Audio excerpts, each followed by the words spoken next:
Bonjour à tous, je vous présente aujourd'hui quelques actions pour 2022. Est-ce qu'on est sur la fin d'une baisse? C'est possible. À mon avis, les banquiers centraux vont alléger leur position parce qu'ils savent très bien qu'on va droit dans le mur. Et donc de ce fait-là, si vous voulez, avant qu'il y ait un crack en 2023, je pense, essayez de prendre des positions. Je vous présente quelques sociétés qui sont intéressantes avec une décote importante. Donc la première, c'est Bursa Cimento. Donc c'est une société turque. Cette société, financièrement, c'est béton. Elle est sous-valorisée. On pourrait aller chercher plus de 3,40 € là-dessus. Ce qu'il faut savoir, c'est que comme la livre turque s'est dépréciée énormément, les sociétés exportatrices comme celle-ci ont des marges qui sont importantes. Et c'est pour ça que le cours peut encore augmenter énormément. Alors Cosa Altin, je vous en avais déjà parlé. Là, je vous la remets parce qu'on est en train de... On a fini la correction. Je pense, on voit cet effet arrondi un petit peu sur la fin de correction. Et on peut très bien aller chercher les plus de 220 sur Cosa Altin. Voilà. Donc, à mon avis, à privilégier également cette société. Alors après, je vais vous parler de sociétés pas turques, hein, des sociétés françaises, donc Gerbet, qui est dans les produits médicaux surtout, hein, les produits de contraste par exemple. Alors là, je vous la présente parce qu'on est sur un support depuis 2010.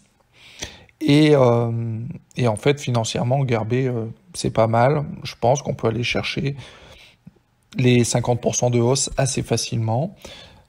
Bien entendu, si le marché s'écroulait, bon, bah, Gerbet partirait aussi. Mais en tout cas, voilà, si vous voulez reprendre des positions, ça peut être une bonne société.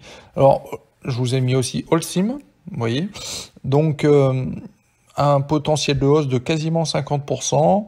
Le PER était bon, la société financièrement, il n'y avait pas de problème particulier.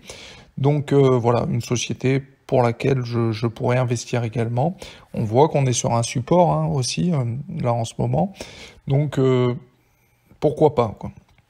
Alors, Maison du Monde, donc ça tout le monde connaît, donc je vous l'ai pris parce qu'on est sur un support également de long terme. Maison du Monde, au niveau financier, il n'y a aucun souci.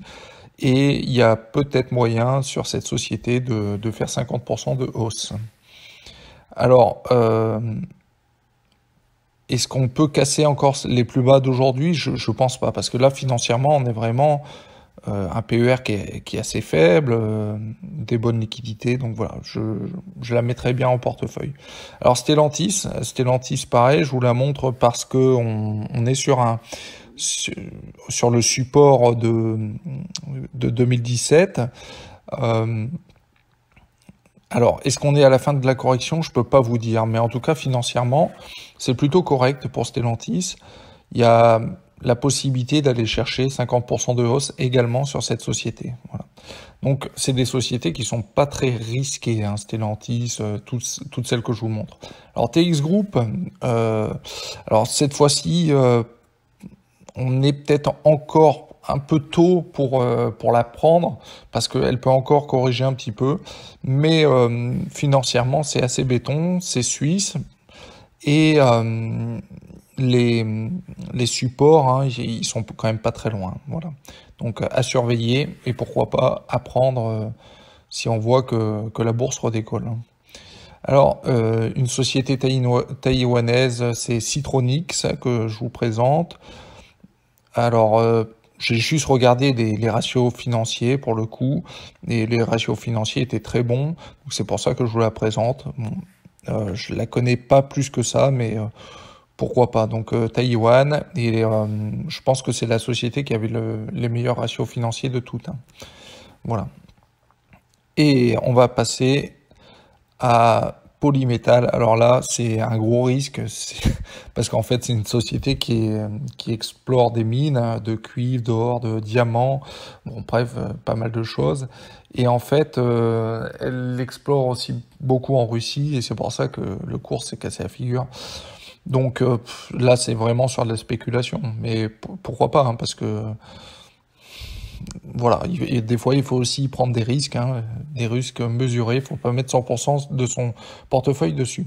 Et puis la dernière, c'est Overstock.com. En fait, c'est une société un peu typique comme Amazon, Alibaba et autres, avec un PER qui est bien inférieur. Le PER d'Amazon était aux alentours de 50, si j'ai pas de bêtises.